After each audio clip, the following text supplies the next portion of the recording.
आज 26 जनवरी के दिन आप मुझे अपने सिर्फ 26 मिनट दे दीजिए। इन 26 मिनट्स के अंदर मैं आपको बताने वाला हूं मैथ्स की ऐसी 26 कॉमन मिस्टेक्स जो बच्चे मैथ्स के एग्जाम में करके आते हैं और तैयारी अच्छी होने के बाद भी मार्क्स गवा के आते हैं। तो ये गलती आप ना करें, आप अपने नंबर ना गवाएं, इसीलिए ये 26 गलतियां आपको जानना बहुत जरूरी है। तो आइए स्टार्ट करते हैं आज की रिपब्लिक डे स्पेशल वीडियो। आपको सबसे पहले मैं बधाई देना चाहूंगा, ढेर सारी बधाइयां रिपब्लिक डे की, गणतंत्र दिवस की। स्वागत है आप सभी का आपके favourite channel dear sir.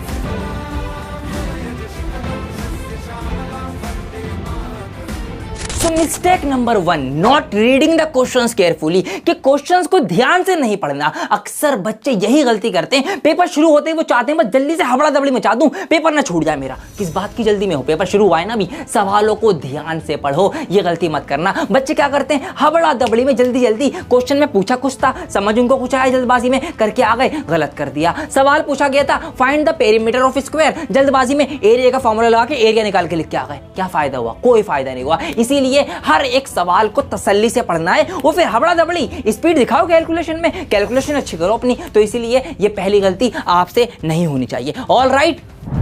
Mistake number 2 is skipping steps in calculation. Calculation करते में स्टेप ही स्किप कर देना, ये गलती मत करना आप, क्योंकि इसमें आपके दो भारी नुकसान है। पहला नुकसान ये कि अगर आपने डायरेक्ट आंसर लिखा तो आपके जो स्टेप्स वाले मार्क्स होते हैं वो एग्जामिनर आपको नहीं देगा, क्योंकि ये बात आपको पता होनी चाहिए कि मैथ्स के अंदर स्टेप वाइज भी मार्किंग होती है, कि अगर किसी बच्चे ने इतनी स्टेप्स करी है सवाल में तो इतने नंबर दे दो, इतने लिख के आ गया इतने नंबर दे दो, और अगर आंसर तक लिख गया पूरे नंबर दे दो। तो आपको ये बात पता होनी चाहिए। इसीलिए बड़े सवाल में आपको स्टेप्स स्किप नहीं करनी है, पूरी खोल के एक एक स्टेप दिखाओ ना। दिक्कत क्या है आपको, छोटा सवाल है डायरेक्ट लिख सकते हो। दूसरा नुकसान ये होता है डायरेक्ट आंसर लिख देने का, स्टेप छोड़ने का, कि अगर आपने माइंड में कैलकुलेट करके आंसर लिख दिया और वो गलत हुआ तो सारे के सारे नंबर चले जाएंगे। इसीलिए आपको स्टेप्स स्किप नहीं करनी है मैथ्स के सवालों को सॉल्व करते में, ये बात बिल्कुल अपने माइंड में फिट कर लो। Mistake number 3, forgetting to write units. Yes, बहुत से बच्चे यही गलती करते हैं। 5 नंबर का सवाल बना रहे थे, बेहतरीन सॉल्यूशन लिखकर आए, एंड में आंसर आया डायरेक्ट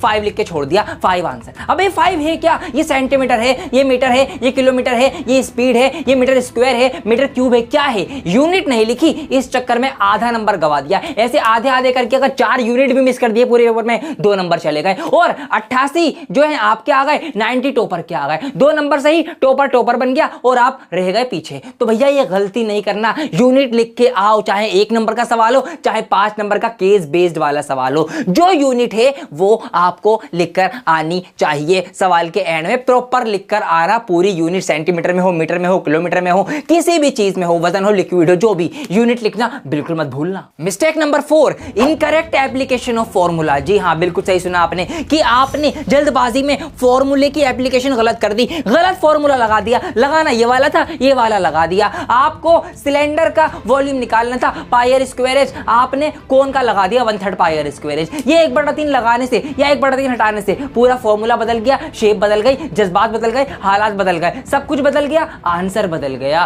और फिर क्या हुआ, नंबर आपके कट जाएंगे, जो मिलने थे वो नहीं मिलेंगे। आपको तो लगेगा कि यार पूरा पेपर करके आया हूं, पूरा सवाल करके आया हूं, सही फॉर्मूला लगा के आया हूं, लेकिन आपकी लुटिया डूब चुकी होगी। इसीलिए फॉर्मूले की एप्लीकेशन में बिल्कुल गलती मत करना। सरफेस एरिया एंड वॉल्यूम में बहुत सारे फॉर्मूले होते हैं, इसीलिए उसमें कंफ्यूजन आपको नहीं क्रिएट करनी है। ध्यान से रखना है एक एक फॉर्मूले को, सवाल को सॉल्व करते time.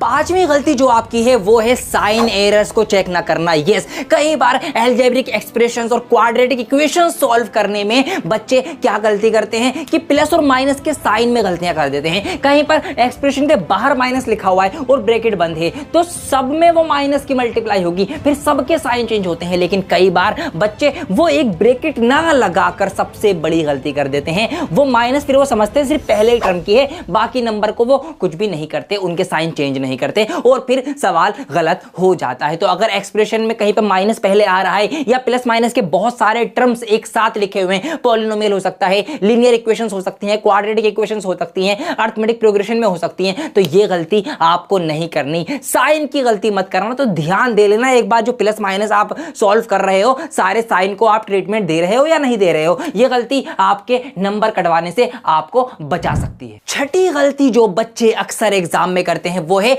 Misunderstanding the questions language, सवाल की लैंग्वेज नहीं समझ पा रहे। कई बार सवाल को घुमा फिरा कर पूछा जाता है, आपको यूनिट जो है वो मिक्स करके दे दी जाती हैं। कई बार सेंटीमीटर भी है और मीटर भी है यूनिट में, लेकिन आपने वो चीज नहीं पकड़ी और आप जल्दबाजी में मिसअंडरस्टूड कर गए और आपने एक ही यूनिट समझ के पूरा सवाल सॉल्व कर दिया, एंड में आंसर भी लिख कर आ गए। गलती है, बहुत बड़ी गलती है, नंबर कटेंगे इस चीज के। इसीलिए ध्यान रखना, आपको यूनिट के जो आपके यूनिट्स हैं सवालों के अंदर जो नंबर्स दे रखे हैं वो कौन से हैं, सेंटीमीटर में है सारे या सारे मीटर में है। अगर दो यूनिट एक साथ आ रही हैं अलग अलग, तो आपको एक ही यूनिट बनाकर उनको सॉल्व करना पड़ेगा। या चाहे तो सबको मीटर बनाओ, चाहे सबको सेंटीमीटर बनाओ, चाहे सबको किलोमीटर बनाओ, तो ये चीज आपको ध्यान में रखनी है। ये वाली गलती आप मत कर देना। इसीलिए सवाल की लैंग्वेज को पढ़ लेना। एक डायलॉग है रोको मत जाने दो, और एक डायलॉग है रोको मत जाने दो। सिर्फ एक कोमा का फर्क है, पूरा मीनिंग चेंज हो गया। इसीलिए आपको भी मिसअंडरस्टैंडिंग नहीं करनी है सवाल की लैंग्वेज को समझने में। ऑलराइट, कमेंट करो। सातवीं गलती है सही तरीके से टाइम मैनेज नहीं करना, नॉट मैनेजिंग टाइम प्रॉपरली। अगर आप एक ही सवाल में 10 मिनट लगा देंगे तो बाकी सवाल कब करेंगे? इसीलिए आपको पता होना चाहिए कि 3 नंबर का सवाल कर रहा हूं, कितना मिनट देने हैं। अगर 3-3 नंबर के सवालों में 10-10 मिनट लगाएंगे, 2-2 नंबर के सवालों में 10-10 मिनट लगाएंगे, तो लास्ट में जो 5-5 नंबर के सवाल आते हैं वो कब करोगे? छूट जाएंगे। ऐसा नहीं करना है आपको। सही टाइम का पता होना चाहिए कि कौन सा सवाल कितने नंबर का है, उसको मुझे कितना टाइम देना है। ये चीज अगर आपको पता होगी तो पूरा पेपर आपका टाइम के अंदर ही अंदर होगा। और अगर नहीं पता होगी, किसी सवाल में आपको सवाल आ रहा है, खूब बड़ा करके लिख दिया आपने 2 नंबर का सवाल, कोई फायदा नहीं। 5 नंबर का सवाल छोटा सा लिख के आ गए, कोई फायदा नहीं। तो ये गलती मत करना, टाइम को सही तरीके से मैनेज करके आना। 8वीं गलती है रशिंग थ्रू कैलकुलेशन, के कैलकुलेशन करते में जल्दबाजी करना। ये गलती मत करना आप। कई बच्चे यही करते हैं कि स्पीड के चक्कर में फटाफट कैलकुलेशन करते हैं। कहीं पे थोड़ा बहुत भी पहाड़ा आपका आगे पीछे हुआ, 19-20 हुआ, यहां पर 19-20 का नहीं 19 लाख का फर्क आ जाएगा। ये बात ध्यान रखना आपको। इसीलिए आपको कैलकुलेशन तसल्ली से करनी है। हाँ, जब आंसर आ जाए फिर उसको लिखने में स्पीड दिखा दो, उसमें कोई दिक्कत नहीं है, लेकिन कैलकुलेशन आपकी गलत हो सकती है। जल्दबाजी हबड़ा दबड़ी में आप एलसीएम ले रहे हो, फैक्टराइजेशन कर रहे हो, पहाड़ा पढ़ रहे हो, ठीक है, आपको काफी सारे फॉर्मूलों में ये चीजें करनी पड़ेंगी। इसीलिए कैलकुलेशन तसल्ली से करना, उसमें जल्दबाजी बिल्कुल नहीं होनी चाहिए। 9 नंबर की गलती है not following the marking scheme, कि आपने मार्किंग स्कीम नहीं फॉलो की। हर एक सवाल के लिए टाइम और मार्किंग एलोकेट होती है कि ये सवाल इतने नंबर का है, तो उसको आपको उतनी ही डिटेल में लिख कर भी आना पड़ेगा। ऐसा नहीं है आप 5 नंबर के सवाल को सिर्फ 2 स्टेप में लिख के आ जाओ, ऐसा आप नहीं कर सकते। या 1 नंबर के सवाल में आप 10-10 या 5-5 स्टेप्स लिख रहे हो, नहीं। 1 नंबर का सवाल है, 1 स्टेप में आंसर दोगे चलेगा, लेकिन अगर 5 नंबर का सवाल है तो 1-1 स्टेप, एक पूरा पेज आपको उसमें लिख कर आना पड़ेगा, एक स्टेप दिखानी पड़ेगी। तो इसीलिए आपको यह बात का पता होना चाहिए कि 2 नंबर का सवाल लिख रहा हूं तो मुझे कितनी स्टेप्स दिखानी है, 3 नंबर का सवाल लिख रहा हूं तो कितनी स्टेप्स दिखानी है। इन चीजों का आपको ध्यान रखना है कि कितनी मार्किंग स्कीम कौन से सवाल ले रहा है और उसमें मुझे कितनी स्टेप शो करनी है। ये चीज ध्यान में रखेंगे तो हर सवाल के साथ इंसाफ कर पाएंगे और सही तरीके से हर एक सवाल का जवाब जो है वो लिख पाएंगे। ऑलराइट, चलिए आगे बढ़ते हैं, अगली गलती जानते हैं।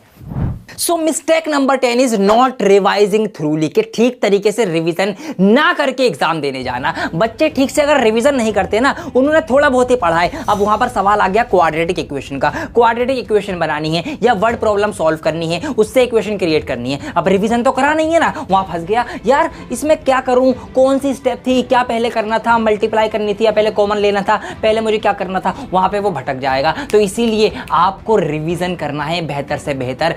जितनी बार रिवीजन कर लो उतना ही अच्छा है, जितनी बार रिवीजन कर सकते हो कर लेना। मैं भी आपको रिवीजन कराऊंगा, यस, लाइव आऊंगा, मैथ्स का क्लास 10th का तगड़ा रिवीजन कराऊंगा और आपको रिवीजन के साथ साथ प्रीवियस ईयर्स क्वेश्चंस हो गए, मोस्ट इंपोर्टेंट क्वेश्चंस हो गए, सारी थ्योरम्स हो गई, सारे जो इंपोर्टेंट आपके वो हो गए, प्रीवियस ईयर्स हो गए या फिर सैंपल पेपर के अंदर से जो इंपोर्टेंट क्वेश्चंस हैं वो सब, सारे कॉन्सेप्ट, सारे सवाल मैं आपको करवाऊंगा लाइव के अंदर। इसीलिए चैनल को सब्सक्राइब करके लाइव के लिए मैथ्स के भी आप रेडी रहना, ताकि कोई भी गलती आप ना करें।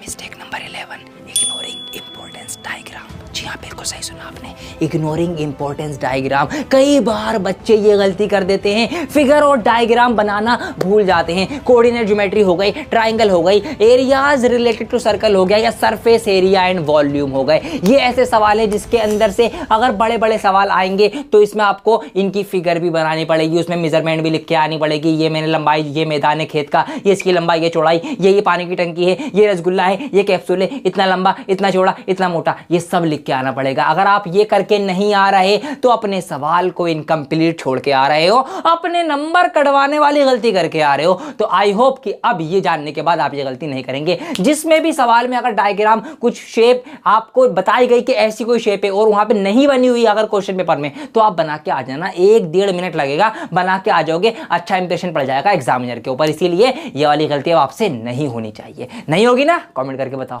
Mistake number 12 is lack of understanding of concept, कि कॉन्सेप्ट आपको ठीक से क्लियर नहीं है। देखो मेरे प्यारे बच्चों, आप रट्टाफिकेशन मैथ्स में तो नहीं कर सकते, आप भले ही फॉर्मूलाज और जो थ्योरम्स है वो रट सकते हो, लेकिन कहां पर कौन सा फॉर्मूला कब यूज होगा, इसके लिए आपको कॉन्सेप्ट क्लियर होना जरूरी है। इसीलिए मैं बोलता हूं कि कॉन्सेप्ट इज पावर, क्योंकि उसी से आप सही तरीके से सवाल को सॉल्व कर सकते हो। अब आपने क्वाड्रेटिक इक्वेशन रट लिया, लेकिन अगर आपने रट्टाफिकेशन कराए तो आप कंफ्यूज हो सकते हो कि आपको एलिमिनेशन मेथड यूज करना है या सब्स्टिट्यूशन करना है, या आप उनको मिक्स भी कर सकते हो अगर आपको कॉन्सेप्ट की अगर आपकी कमी है। तो इसीलिए कॉन्सेप्ट अपने मजबूत कर लेना। और वो कहां मजबूत होंगे? यस, डियर सर के साथ मजबूत होंगे, क्योंकि मेरा यानी डियर सर का नारा कॉन्सेप्ट इज पावर। तो कॉन्सेप्चुअल वीडियोस वगैरह लाइव में भी मैं आपको करवाऊंगा, कवर कर लेना। एक भी कॉन्सेप्ट कच्चा लेकर एग्जाम में बिल्कुल मत जाना। Mistake number 13 is not enough practising questions. Yes, questions की प्रैक्टिस ना करना भी एक गलती होती है। आपको मान लीजिए कोई क्वेश्चन आपका आ गया पेपर में, कोऑर्डिनेट ज्योमेट्री का आपका आ गया, लेकिन आपने सही प्रैक्टिस ही नहीं करी उतनी, तो आप उसको समझ ही नहीं पाएंगे कि इस टाइप के क्वेश्चंस कैसे लिखा जाता है। तो इसीलिए अगर आपकी प्रैक्टिस अच्छी होगी, आप हर वैरायटी का क्वेश्चन पहले से प्रैक्टिस करके जाएंगे, तो एग्जाम में आपको आसानी रहेगी कि हाँ, इस टाइप का क्वेश्चन तो मैंने इतनी बार प्रैक्टिस करा है, इसको ऐसे लिख के आना होता है, ऐसे सॉल्व करना आना होता है। आपको पता होगा क्वाड्रेटिक इक्वेशन में जो ट्रेन वाला सवाल आ गया, बोट वाला सवाल हो गया, आपका हवाई जहाज वाला सवाल हो गया, तो इन सवालों के अंदर एक खास तरीके से इक्वेशन क्रिएट होती है, उसके बाद ही वो सवाल सॉल्व हो पाता है। अगर आप वही नहीं क्रिएट कर पाएंगे या उसकी प्रैक्टिस नहीं करके गए होंगे, तो आप वो क्रिएट गलत कर सकते हैं। फिर वो अगर गलत बनी तो पूरा सवाल ही फिर गलत जाएगा आपका। इसीलिए प्रैक्टिस करनी जरूरी है। क्वेश्चंस की प्रैक्टिस मेरे साथ आपकी होगी, लाइव रिवीजन कराऊंगा, फिर लाइव सैंपल पेपर वगैरह सॉल्व करेंगे, क्वेश्चंस की प्रैक्टिस करेंगे। तो प्रैक्टिस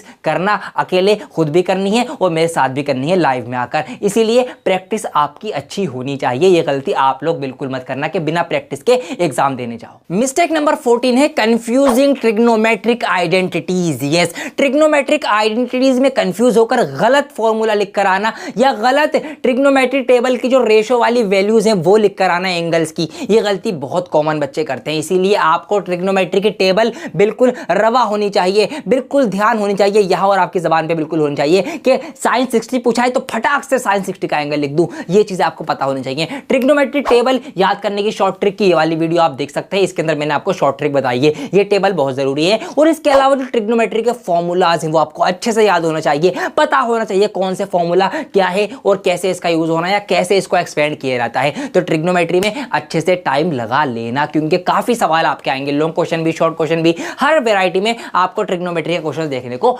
मिलेगा। इसीलिए ये गलती आप लोग नहीं करना। मिस्टेक नंबर 5 यानी 15। यस, गलती क्या है? गलती है not following the correct operation of calculation. जो बोर्ड मास का रूल होता है, मतलब जिसमें सबसे पहले अगर हम कोई कैलकुलेशन कर रहे हैं, बहुत सारे साइन ही, सबसे पहले ब्रैकेट हटता है, फिर आपकी डिवाइड होती है, फिर मल्टीप्लाई, फिर एडिशन, सबसे लास्ट में हम करते हैं सब्ट्रैक्शन। तो इस ऑपरेशन के जो ये सीक्वेंस है इसको फॉलो ना करना। कई बच्चे ये गलती कर देते हैं। आपने वहां पे बच्चे देखते हैं मल्टीप्लाई कर दी, ठीक है, बाद में पहले माइनस कर दिया या पहले प्लस कर दिया। तो बच्चों ये गलती मत करना, बोर्ड मास के अकॉर्डिंग ही अपनी जो भी कैलकुलेशन है उसको सॉल्व करना। अगर पहले ब्रैकेट हट रहा है, सबसे पहले ब्रैकेट हटाना, उसके बाद डिवाइड करना, फिर मल्टीप्लाई और फिर एडिशन और उसके सबसे लास्ट में सब्ट्रैक्शन। तो बोर्ड मास का रूल फॉलो करते हुए ही आपको सारी कैलकुलेशन का आंसर जो है सॉल्यूशन तक आपको पहुंचना है। मिस्टेक नंबर 16 है overlooking negative values in quadratic equation. Specially कई बार नेगेटिव वैल्यूज को हम नजरअंदाज कर देते हैं, लेकिन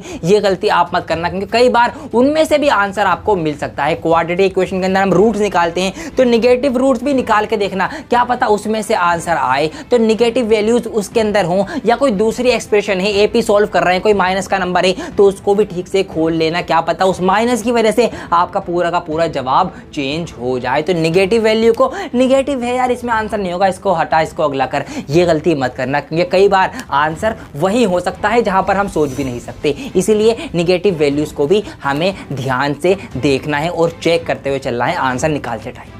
mistake number 17, incorrect conversion of decimal and fraction. कई बार सवालों में मिक्स्ड फ्रैक्शन है, कोई बटे की शक्ल है या कोई डेसिमल वाला, कोई पॉइंट वाला नंबर है, हमें उसको कन्वर्ट करना पड़ता है फ्रैक्शन को डेसिमल में या डेसिमल को फ्रैक्शन में। वहां भी बच्चे गलती कर देते हैं। कई बार नीचे से आपने 2 डिजिट लगा के ऊपर पॉइंट लगा दिया 3 के बाद या 2 के बाद, तो पॉइंट हटाने और पॉइंट लगाने में गलतियां होती हैं, कॉमन मिस्टेक है, आप मत करना। ठीक से फ्रैक्शन को डिवाइड करके सही डेसिमल बनाना, और डेसिमल जो पॉइंट लगा रहे हो ऊपर नीचे सही तरीके से, कितने के बाद पॉइंट लगेगा कितने के बाद नहीं लगेगा, ये चीज जरा ध्यान से लिख कर आना, वरना ये गलती भी आपके आंसर गलत करवा सकती है। और इन्हीं छोटी छोटी गलतियों से ही तो नंबर कटते हैं, तो इसीलिए ये गलतियां आप मत करना, इसको भी बिल्कुल नोट डाउन कर लो, ध्यान रखना। मिस्टेक नंबर 18 है not simplifying the final answer. आपने फाइनल आंसर लिखा, उसमें कोई ऐसा रूट था जिसका आप रूट ले सकते हो, तो उसका रूट निकाल के आंसर लिख दो।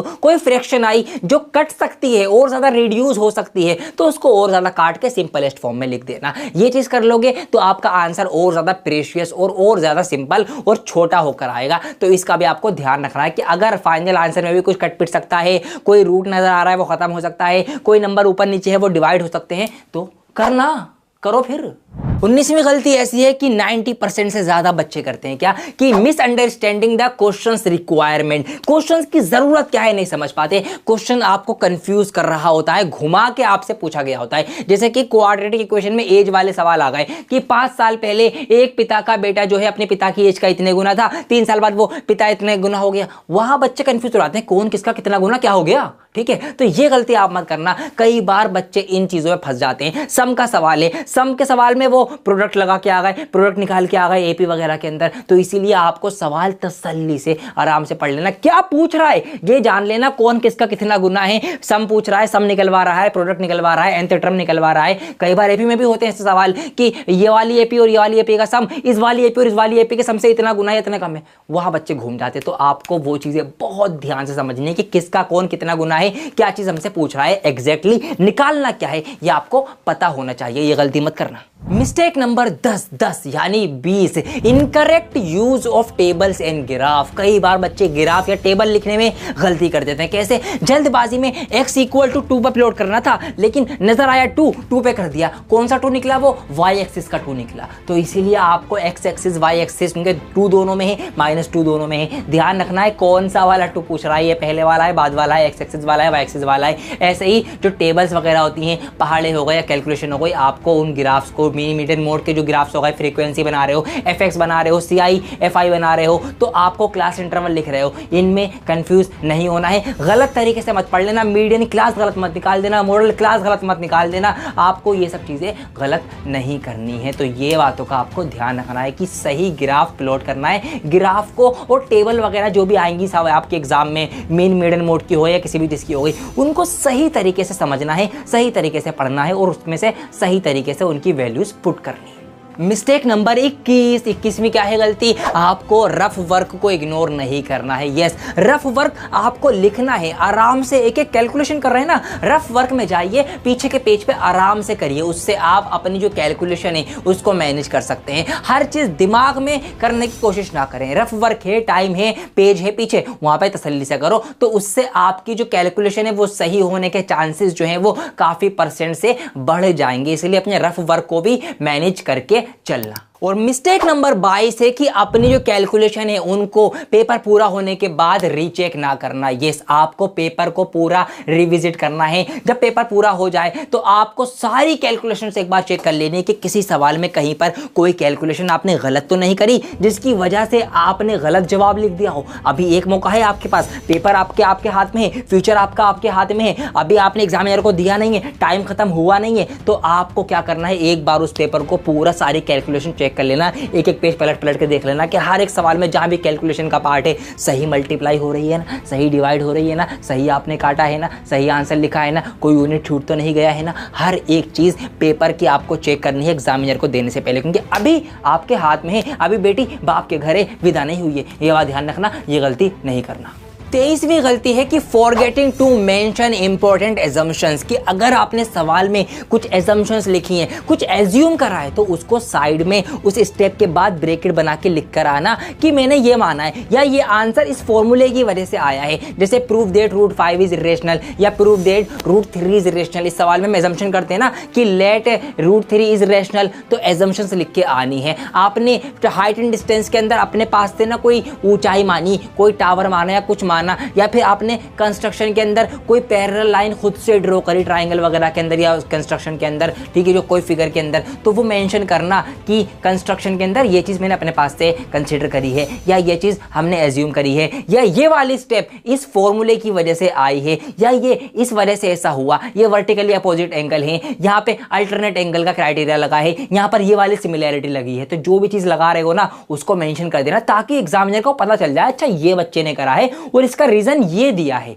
तो ये चीज बच्चे को पता है कि बच्चा क्या कर रहा है, तो इससे आपका इंप्रेशन अच्छा पड़ेगा और ये गलती आप नहीं करेंगे तो आपके पूरे मार्क्स आपको मिलेंगे। एग्जामिनर पूरे मार्क्स देगा कि बच्चे ने ये स्टेप करी और स्टेप का यहाँ पे रीजन भी लिखा है, अच्छी बात है, फुल मार्क्स दो। अगली गलती है सबसे बड़ी जो कि गलत फॉर्मूला पुट करने की है सरफेस एरिया एंड वॉल्यूम के चैप्टर में। कई बार यहाँ पर वॉल्यूम की जगह एरिया का फॉर्मूला लगा देते हैं। कर्व्ड सरफेस एरिया निकालना है टोटल सरफेस एरिया लगा देते हैं, टोटल निकालना है खाली कर्व्ड का फॉर्मूला लगा दिया, आपको एरिया में वॉल्यूम लगा दिया, वॉल्यूम में एरिया लगा दिया। ये गलती मत करना, आपको पता होना चाहिए डिफरेंस कि कब वॉल्यूम निकलेगा, कब एरिया निकलेगा, कब टोटल सरफेस एरिया निकलेगा, कब खाली चार दीवारी का कर्व्ड सरफेस एरिया निकलेगा। ये बातें आपको पता होनी चाहिए। तो ये चीज बिल्कुल गलत मत करना कि गलत फॉर्मूला लगा के आ जाओ। कहीं पे कैपेसिटी की बात हो रही है तो वॉल्यूम लगेगा, कहीं पर 6 की 6 दीवारें कवर हो रही हैं, ऊपर नीचे दाएं बाएं आगे फिर सब कुछ टोटल लगेगा। सिर्फ 4 दीवारों की बात हो रही है कर्व लगेगा। ये बात आपको पता होना चाहिए, ध्यान रखना। सेकेंड लास्ट गलती जो कि मैं भी फंस गया था, इसमें रियल लाइफ सिचुएशन है। क्या गलती है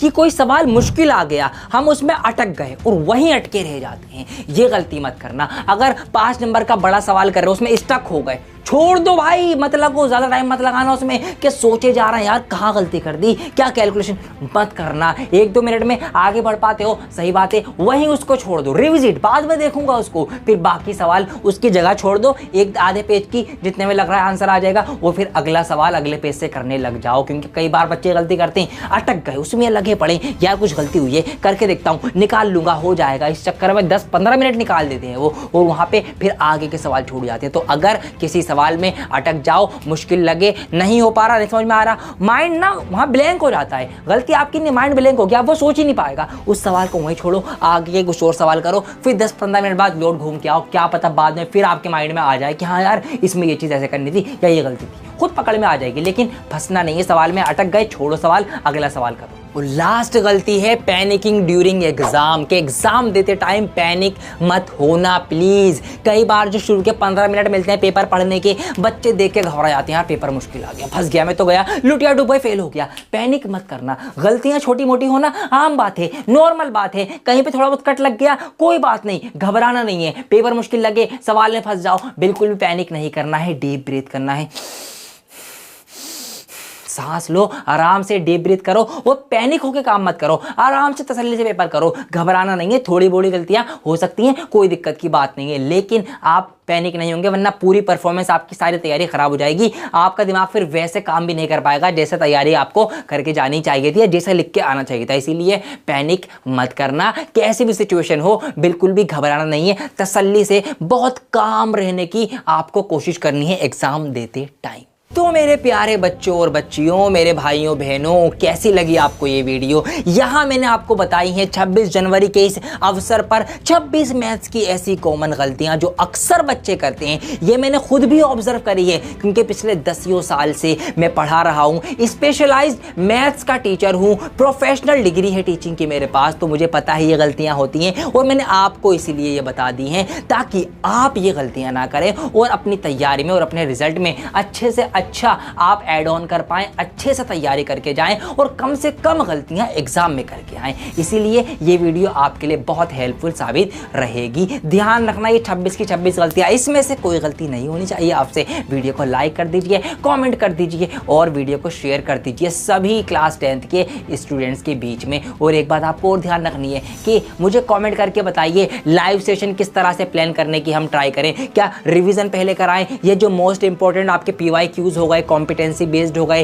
प्रीवियस ईयर्स क्वेश्चंस और आपके वो जो सैंपल पेपर वगैरह हो गए, ये जो NCERT की जो बुक्स हैं, कैसे कैसे हम क्या क्या रिवीजन आपको दे सकते हैं लाइव के माध्यम से, ताकि आप ज़्यादा से ज़्यादा अच्छे से अच्छी तैयारी कर सकें मैथ्स में। इसीलिए जो भी आपकी राय है, अपनी राय कमेंट बॉक्स के अंदर आप ज़रूर और ज़रूर और ज़रूर रखें। आपकी राय हमारे लिए बहुत कीमती है, क्योंकि सारी की सारी मेहनतें सिर्फ और सिर्फ आपके लिए ही की जा रही हैं। इसीलिए अपनी राय कमेंट बॉक्स में ज़रूर बताएं कि आपको किस किस टॉपिक के ऊपर लाइव सेशंस चाहिए मुझसे, ताकि अब मैं लाइव सेशंस प्लान करूं और जल्दी से आपके सामने बढ़िया बढ़िया लाइव सेशंस लेकर आऊं, ताकि आपका मैथ्स का जो ये डर है, ये डर भगाए डियर सर। यस, डर भगाए डियर सर, डर भगाए डियर सर, ये हम हैशटैग चलाएंगे और इसी से हम मैथ्स की तैयारी करेंगे और अपने डर को पूरी की पूरी तरह से भगा देंगे। एक बार फिर से रिपब्लिक डे की, गणतंत्र दिवस की आप सभी को ढेर सारी बधाइयाँ। खुश रहें, आबाद रहें, मेहनत करते रहें, पढ़ाई करते रहें। यही 1-1.5-2 महीने की बात है। लगा डालो अपना एक एक सेकंड,